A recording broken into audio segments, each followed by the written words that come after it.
Ngayon, bike check tayo ng bike ni Haru. Phantom 601 na Phantom.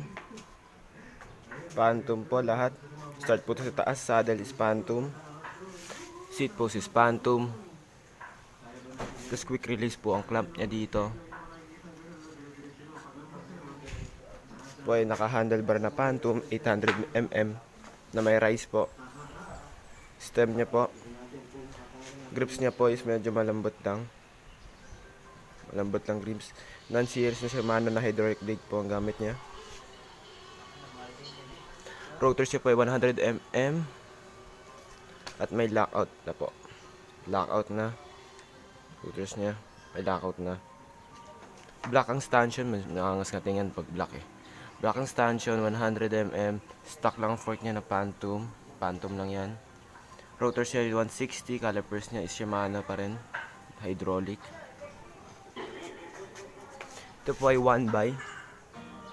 Ang crack niya po ay Zephyr na Powell 1x.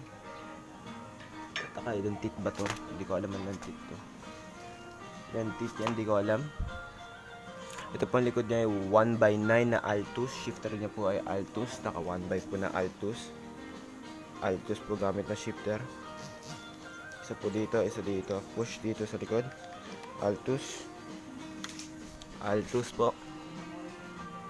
Ito po ay binili sa Skylark. Ang teeth niya po is 11 to 34 teeth po. Ang 1x9 na po. 1 to 34 teeth. Altus na rin po ang RD. Wala po siyang FD dahil 1x po siya. 34 teeth po ang harapan nito.